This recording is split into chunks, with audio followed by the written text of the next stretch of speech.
meus amigos, bem-vindos à mensagem que edifica, a mensagem da palavra de Deus para edificar a sua vida, edificar a sua família. Voltamos com mais mensagens de Deus para o teu coração. Deus nos criou com um propósito.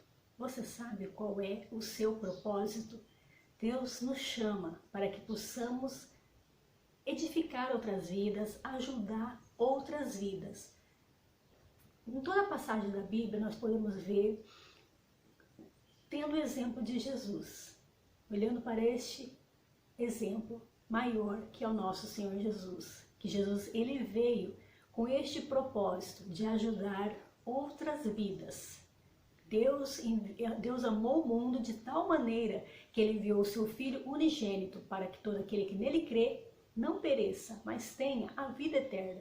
Então nós já podemos ver este exemplo em Jesus, que Jesus ele veio para ajudar vidas, veio não somente para ajudar, mas veio para salvar vidas. E esse é o propósito de todo homem, de toda a mulher que Deus chama, homens e mulheres de Deus.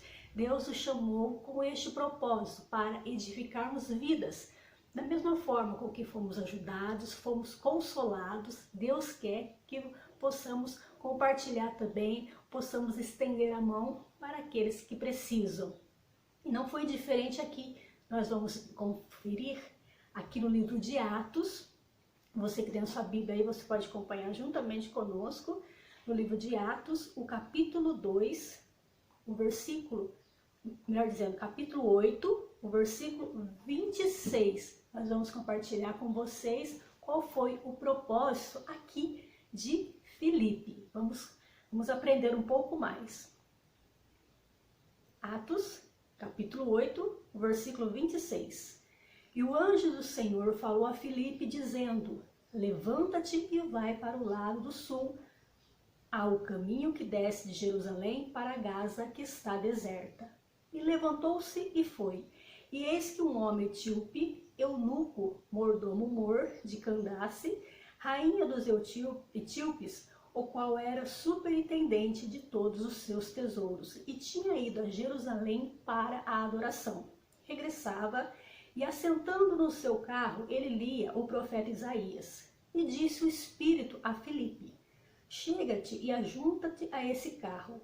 E correndo Filipe ouviu que lia o profeta Isaías, e disse: entendes tu o que lês?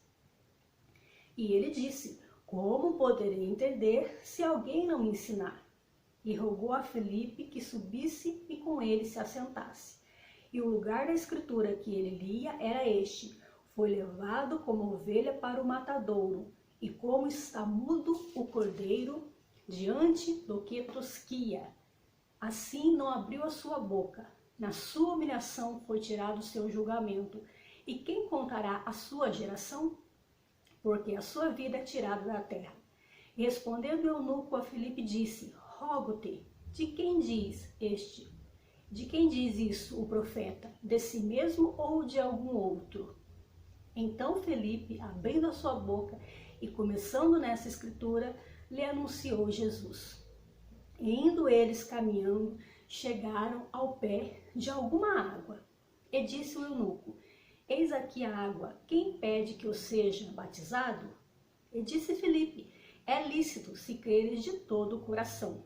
E respondendo ele disse: creio que Jesus Cristo é o Filho de Deus. E mandou parar o carro e desceram ambos as águas, tanto Filipe como o eunuco. E Filipe batizou ali o eunuco. E quando saíram da água, o Espírito do Senhor arrebatou a Filipe e não ouviu mais o eunuco. E jubiloso continuou o seu caminho. E Filipe se achou em Azoto e indo passando anunciava o evangelho em todas as cidades, até que chegou a Cesareia. Veja o propósito da vida de Filipe. Então, o Espírito Santo, ele estava dirigindo a vida de Filipe. Quando o Espírito dirigiu Filipe ali: Filipe, tem uma pessoa ali que está entendendo, está lendo alguma coisa e não está entendendo. Está lendo a passagem ali da Bíblia que não está entendendo. Chegou o teu momento. Vai, chega-te perto dele, e explica para ele de quem está falando ali a escritura. E Filipe ali abriu a boca ali e começou a falar de Jesus ali para aquele etíope. E ele creu de todo o coração ao ponto de ele ser batizado. E no momento que ele foi batizado, diz aqui que quando saíram da água, o Espírito do Senhor, ele arrebatou Filipe e não viu mais o eunuco. A missão ali de Filipe já tinha terminado. Então, aquilo que Jesus deu a Filipe para edificar vidas, ele edificou a vida ali de uma pessoa apenas, ali, o eunuco. E depois já acabou a missão de Filipe ali, e Filipe já estava em outra cidade, em Azoto. E ali ele estava anunciando o Evangelho, a palavra de Deus. Para esse propósito, Deus nos chamou. Para esse propósito, fomos criados, para edificar vidas. Então, edifique vidas. Compartilhe o que Deus fez na sua vida, no nome de Jesus. Essa é a mensagem que nós vamos deixar para edificar a sua vida. Esse é o propósito que Deus nos chamou, para edificar vidas. E Deus, Ele vai nos dirigir para que possamos anunciar o Evangelho, a palavra que salva. Deus abençoe você e a sua família, para a glória de Deus.